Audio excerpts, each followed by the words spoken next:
Good morning. Good morning, everybody. This is the Committee on Agriculture. My name is Mark Hashem, the chair. Next to me is Amy Peruso, the vice chair. Our members are Representative Lowen, Martin, Matayoshi, Todd, Tokioka, and Matsumoto. Today is Wednesday, February 17th, 2021. It's 10 a.m. and we're in conference room 325 at the state capitol. And first up is HB 236 relating to coffee pest control. I'm just going to go through the people that we have registered to testify, and then I'll open it up for questions after. So first up, we have Department of Agriculture, Phyllis Shimabukuro. Are you there? Good morning, Chair, Vice Chair, members of the committee. Phyllis Shimabukuro Geyser, Hawaii Department of Agriculture. The department stands on its written testimony. We support this measure and we offer the following comment that the pesticide subsidy program is currently funded by the Pest Inspection, Quarantine, and Eradication Special Fund.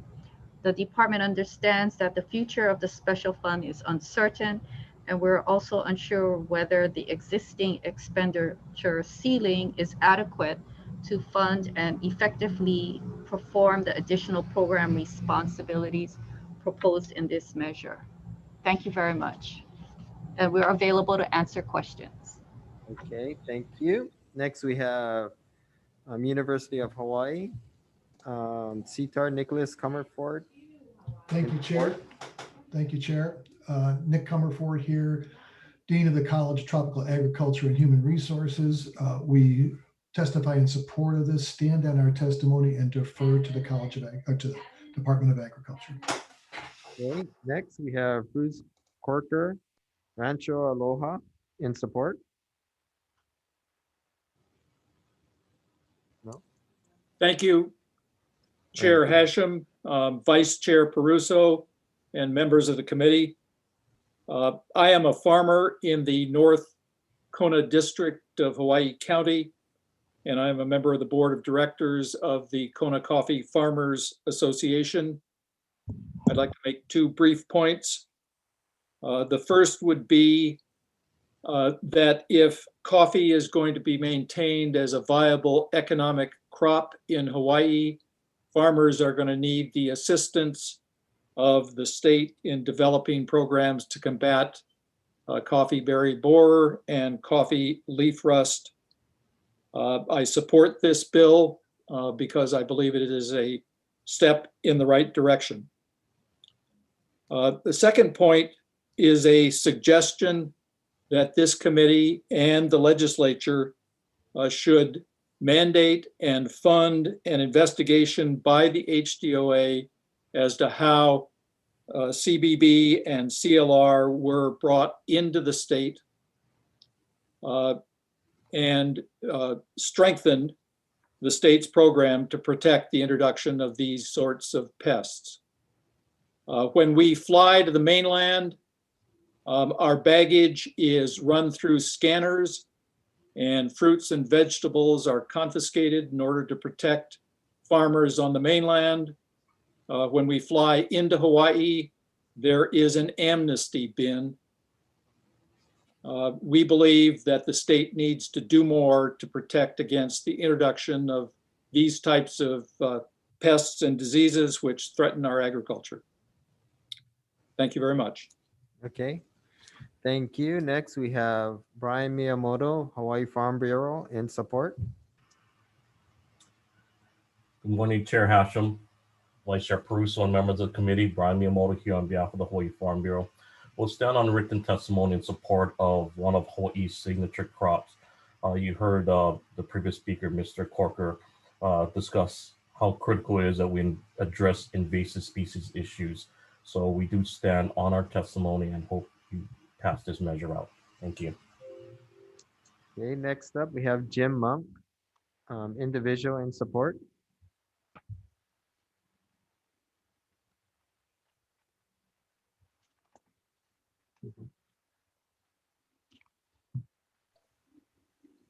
Okay, good morning. Thank you, Chair, Vice Chair, members. Appreciate your support for this bill. The Kona farmers of Hawaii are in serious trouble. We've now got 2 major pests attacking us. And the coffee leaf rust has a history in the world of killing the industry for a considerable period of time. It destroys the trees. And we have had a rapid response of identifying and finding instances of coffee leaf rust, but there hasn't been much progress yet on the availability of sprays of whatever it might take, in particular systemic sprays that go into the plant and help it to protect itself from coffee leaf rust. We need the support of the Department of Agriculture in research. We need the university to do its research, and we need support from the state because we coffee farmers are getting hit with more and more bills for all kinds of sprays and potions because bugs and whatever are being allowed into our state. And so I ask for your support on this bill. It's important to us. Thank you. Okay, thank you very much. Anybody else? That is all the people that we have registered to testify.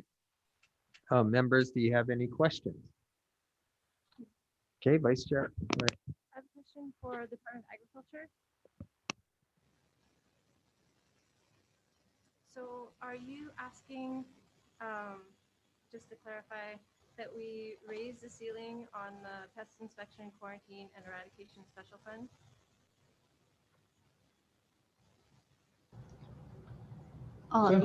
Since I'm still live, I will answer this. Yes, we need to work hard at the moment. Oh, you're not asking? Sorry, this question is for the Department of Education. Agriculture, sorry. Did I say education before? My mistake. Just a moment, Vice Chair. I'm going to use my earphones because I'm having audio challenges. I think it might be me. Can you hear me better now? Yes, I can. Can you hear me? Yes, I can hear you. Okay. Yes, we believe that by expanding the support through this measure, we're concerned that the amount of expenditure ceiling that we have from this special fund might not be adequate to support what is intended in the measure. And we have been using this special fund for the past 2 years to provide assistance to the industry to continue having a subsidy for coffee berry borer. But now with the emergence of coffee leaf rust in October of last year, if we're to expand the subsidy and continue to use this fund, we're going to need an increase in ceiling. Understood. Thank you. Thank you for the question. Okay, thank you very much. Members, any other questions? Quick question. Representative Lowen? Thank you. Also for Department of Agriculture, do you have any estimate if we did just a straight appropriation, which I know is challenging in this legislative session, but just so we have an idea of the cost of what amount would be needed to fund both programs for CBB and coffee leaf rust? What we did a informal analysis and our guesstimate where we can't say for sure that it would be adequate, but to include both subsidy for coffee leaf rust and coffee berry borer. The range was a low of 300,000 and the high would be possibly $500,000. But like I said, we didn't have a deep dive analysis. That was just something that we used based on input from the industry and from our experience with the subsidy for CBB in the past two, maybe 3 years. And then just a quick other question, like when we originally passed the CBB subsidy program legislation, it was designed to be kind of a ramp down over time. And now, Yes.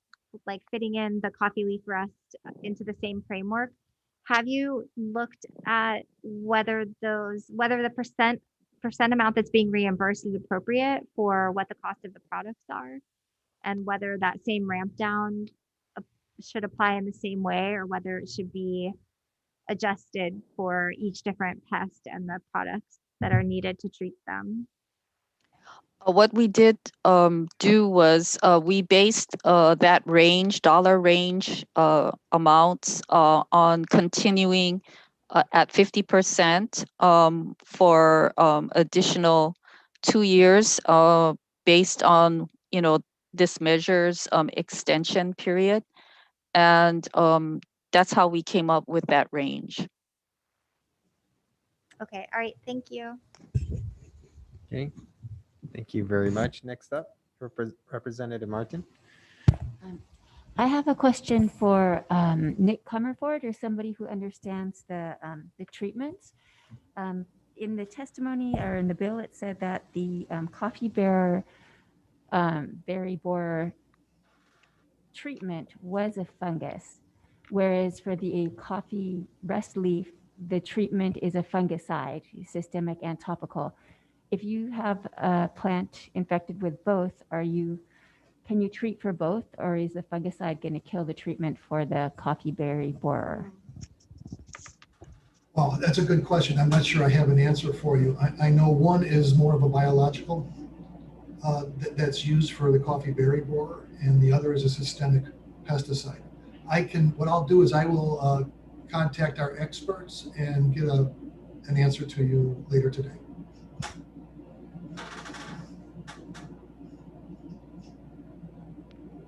Okay.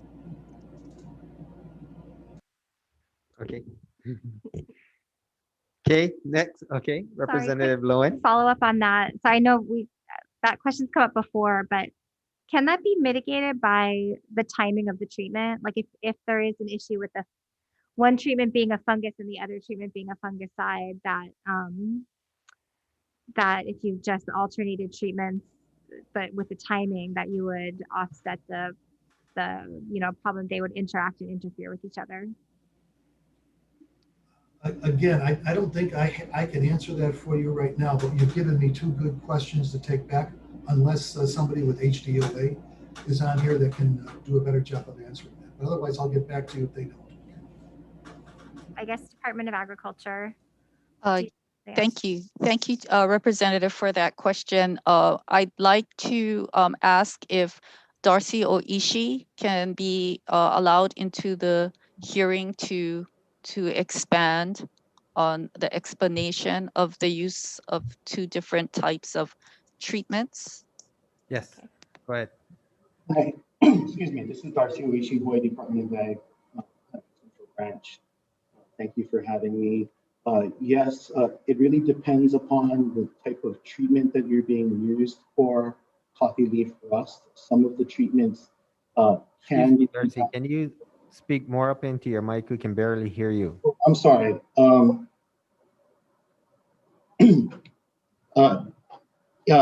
Yes, the two treatments can coexist. It really depends upon the formulation that is being used. Some treatments for coffee leaf rust are more compatible with the Bavaria bassiana being applied for as part of the subsidy program. And growers really should be discussing with the county extension agents on developing a treatment plan for both programs. So the county agents do have all the knowledge of what is available and what treatments are compatible with each other. Okay, thanks. Okay, thank you very much. Any other questions? Seeing none, we are moving on. Okay, next up is HB 515. relating to the Department of Education. Okay, first up, we have Jeremy Koki, Department of Ed in support. Hello, good morning, Chair Hashem, Vice Chair Peruso, and members of the committee. My name is Jeremy Koki, and I am on behalf of Department of Education School Food Services Branch. We stand on our written testimony supporting the intent of this measure. Thank you for the opportunity to testify. Okay, next we have Brian Miyamoto of Farm Bureau in support. Thank you, Chair. The Hawaii Farm Bureau will stand on its written testimony support. Just wanted to highlight a few things. We believe that this data collection is going to be very helpful. We appreciate all of the farm to school program bills that we're seeing this legislative session. We know how important it is, how important that program is to our farmers and ranchers. And this is just one piece. Again, the data collections is going to identify how much we're growing or how much DOE is purchasing of local products, and also help identify those products that we can replace that are being imported into Hawaii. So I think this is one piece in the overall program to support farm to school. So we stand on our testimony and support. Okay, thank you. That is all the testifiers that we have scheduled for today. Is there anybody else wishing to testify? That's none. Is there any questions from our members? Seeing none, okay, we're moving on. HB 8, relating to food security. First up, we have Nicholas Comerford, Dean, University of Hawaii, in support. Thank you, Chair. We'll support, stand on our testimony, and are willing to work with HDOA. Thank you. Thank you. Next, we have Department of Agriculture, Phyllis Shimabukuro, with comments. Thank you, Chair. Yes, the department appreciates the intent of the measure. We stand on our written testimony offering comments. And I would like to also add to our written testimony, since we submitted it, we'd like to also include these additional recommendations. And I can follow up in writing with this, but we looked at the measure again, and we recommend that portions of this measure could be incorporated into an act that was passed in 2019, which is Act 151. That act asks the department to do similar things or tasks that this measure is recommending or directing the department to do. And then we also would like to comment that for the evaluation of access to locally grown food in economically disadvantaged communities, that this be considered for inclusion as a part of other measures addressing the SNAP or the Supplemental Nutrition Assistance Program incentives, such as there is a Senate Bill 512 that is going through this session. We're available to answer any questions. Thank you very much. Okay, thank you. That, I believe, that is all the people that we have registered to testify. Members, do you have any questions? Seeing none. Yeah, let me go back to Phyllis. Can you repeat your recommendations how you would like to change this bill once again, so I can incorporate it into the bill? Thank you, Chair. Yes, the department recommends that portions of this measure be incorporated into Act 151, 2019 Session Laws of Hawaii, which is an ongoing project that directs the department to do similar things that are mentioned in this measure. Okay, And Phyllis, what portions?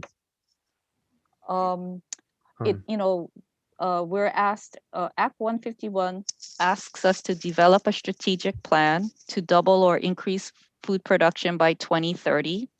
It asks us to develop appropriate metrics and provides 5 specific goals including identifying crops to be grown locally to replace imports, increase exports of value-added agricultural products, and identifying suitable lands for selected food crops and developing standards and criteria to guide future agricultural land and infrastructure acquisition. So we feel that this measure is in line with what Act 151 already asks the department to do. And what we could also do is include the language of using conventional, sustainable, and regenerative practices in the Act 151. We also believe that for the evaluation of access to locally grown food in economically disadvantaged communities, that this be considered for inclusion as a part of other measures that address SNAP incentives that are moving through this session. And one example is there is a Senate Bill 512. Okay. So Chair will follow up also providing this information in a written form to you. Okay. All right. Good. Members, any other questions? Seeing none, we are moving on to HB 531 relating to agricultural lands. First up, I need to change my page. First up, we have Department of Agriculture in opposition, Phyllis Shimabukuro. Thank you, Chair, Vice Chair, members of the committee. The department respectfully opposes the bill.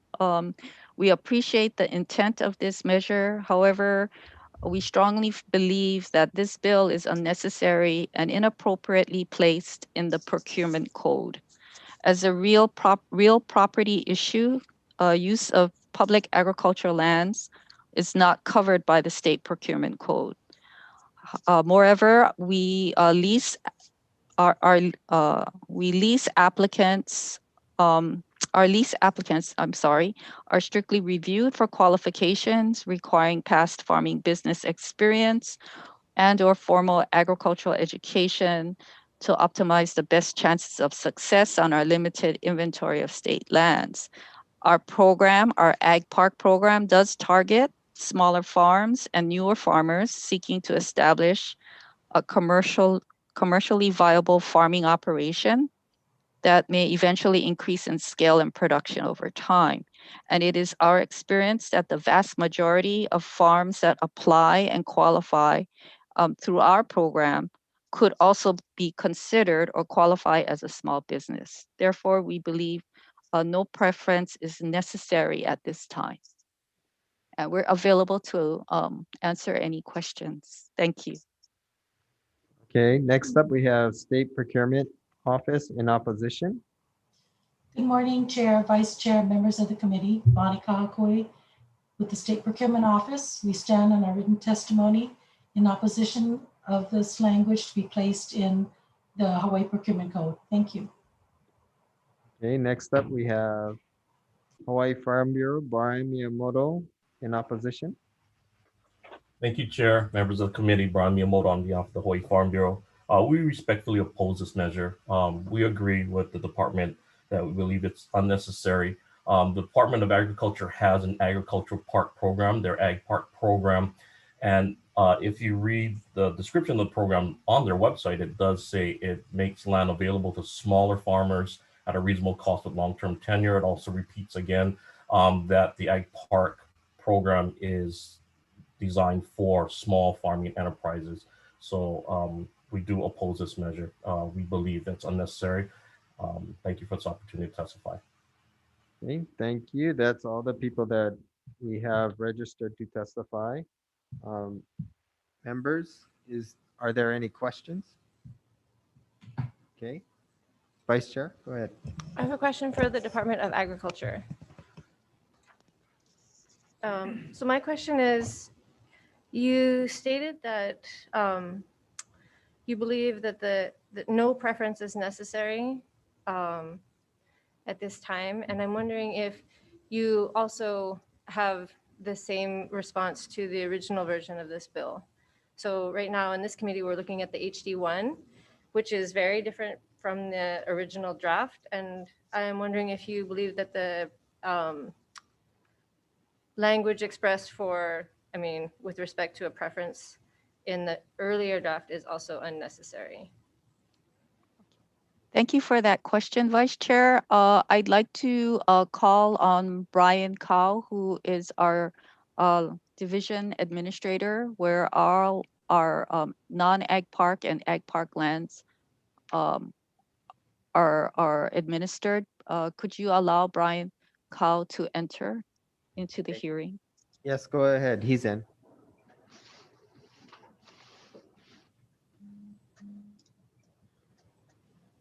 Good morning, Chairperson and members of the committee. Brian Cowell, Administrator, Ag Resource Management Division. The question, I believe, was, what was our position on the original version of the bill? Is that correct? Well, actually, to be more specific, given that the measure that we're looking at right now is very different from the original draft, when you look at the original draft, do you still think that a preference is unnecessary? Yes, primarily for the reasons stated in the testimony. A vast majority of the farmers that we experience that apply are small businesses or would definitely qualify under a small business. There are cases that are, the larger farmers, but most of them are small businesses. The original bill, as I recall, if you forgive me, I may not recall it exactly, we had issues about qualifications that they wanted to give farms or the opportunity to lease specifically to somebody who had gotten a procurement for some other state office. It really didn't have anything to do with, at least we didn't see that it had anything to do with them being able to farm. And we had conflicts with the qualifications as well as the term of the leases that we give out. We have 15-year minimums. So there were issues that we saw with the original version of the bill also. So I guess this question is again for the director. If we go back to the original draft and we just express a preference for those who are already engaged in a procurement contract with the state, would that be something that would be beneficial? I think I see the author's intent, and it is to kind of help those farmers who are engaged in procurement contracts with the state, help them expand and help them maybe access bigger contracts if they have access to the land. So I'm wondering if you can speak to that intent and whether the original draft, if it's modified to just express a preference for those who are engaged in those procurement activities with the state, is something that you would be open to or would be helpful to address this concern. Thank you for the question of Vice Chair. We believe that part of the process to apply for our leases is that the applicant provide a business plan or a utilization plan. And, we believe that the existing program that, it requires a business plan. If the applicant would to include in their business plan that they are involved in state procurement, or explain and communicate in their business plan how they are distributing or marketing their production, then that's already covered in what we do. So we don't believe at this time that there should be a specific preference, because if the applicant were to include that in their plan, that would be something that would help the department qualify them. as a bona fide farmer or farming operation. Would you be more, sorry, just quick follow-up. Right. Would you be more likely, so all of these applicants are submitting business plans, but I think the question is, could you give preference to those whose business plans include the intent to participate in state procurement? Oh, we could consider it, yes. Like our testimony says that, we have a limited inventory for small scale farming. And not all of our lands are suitable for crop cultivation and production. We do have lands that the soil quality or the location is very challenging for in the ground production. So, but that would be something that we can consider. But I don't believe that we need to require it because I do believe that the division has issued leases for food production, knowing that it is our mission to increase local food production. Okay, thank you so much. Thank you. Next. Any other questions? Seeing none. Next, we are moving on to HB 770. First up, we have Hawaii Department of Agriculture. They're not registered to testify in support, but then next we're going to move on to Hawaii Food Service Alliance in support, Chad Buck. Thank you. Good morning, Chair, Vice Chair, and committee members. My name is Chad Buck. I'm the owner of Hawaii Food Service Alliance. HFA is in full support of House Bill 770. This bill is designed to start moving Hawaii's food safety practices and laws and DOH inspections to align with existing federal law known as the Food Safety Monetization Act. FSMA Act was enacted by President Obama in 2011.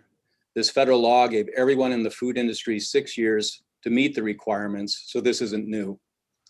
The majority of these requirements are focused on proper temperature controls and record keeping, a very low-cost way to ensure that Hawaii food handlers do their part to protect our people from foodborne illnesses. It should be mentioned that foodborne illnesses can be lethal, and according to the CDC, these illnesses kill thousands of people every year. To make the need for this bill even more compelling, those most vulnerable to these types of illnesses are our keiki and our kupuna. Secondly, we also support House Bill 770's effort to protect truly locally grown or made products from products that are not grown or produced in Hawaii. These mainland or foreign products are designed to intentionally deceive the Hawaii consumer to believing that they are purchasing and supporting a locally produced food product. The consumer believes that they are spending the extra money to buy local and potentially fresher product when instead they are only being duped into spending their money on imported goods designed through packaging graphics or wording that implies that they are locally produced. Unfortunately, made with aloha quite often is code for not made here, but we want to make you think it is. If you look at the plant codes required by federal law, you will see that these products are made in Texas, California, and other places, but they are not made here. These non-local products masquerading as local are a threat to all local producers and a threat to our state.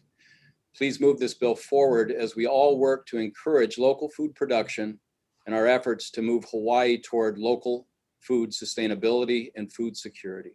Thank you so much for allowing me to testify in support of these important matters. Mahalo. Okay, thank you very much. That's all the testifiers that we have registered. Anybody else wishing to testify? Seeing none. Members, any questions? Seeing none, we're going to recess for decision making.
effective date to year 3000.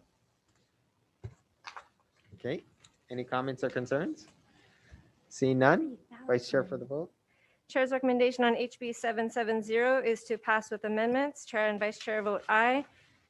Noting all members present, are there any noes or reservations? Seeing none, Chair, your recommendation has been adopted. Okay, thank you very much. Next, we have decision-making for HB 1271 relating to the Agriculture Development Corporation. We are going to pass this out as is. Any comments or concerns? Okay, Vice Chair for the vote. No, I Oh. think they have comments. I am gonna vote no, Chair, with all due respect. I know there's concerns, and that's why this bill was introduced, but speaking from somebody who has a lot of the land of ADC in my district, they've been very, very cooperative, and I know they're trying to help as many of the smaller farmers as possible. But I know that some other places may not have the same results. But for now, I'm voting no. Thank you, Chair. Okay, thank you. Representative Martin. Thank you, Chair. I just have comments. I'm going to vote aye with the understanding that the existing contracts and negotiations will be shifted over and can be preserved even if there is a change in the location of department of this program. Okay, thank you. Okay, Vice Chair for the vote. Chair's recommendation is to pass HB 1271 unamended. Chair and Vice Chair vote aye, noting that Representative Tokioka votes no. Are there any other noes or reservations? And okay.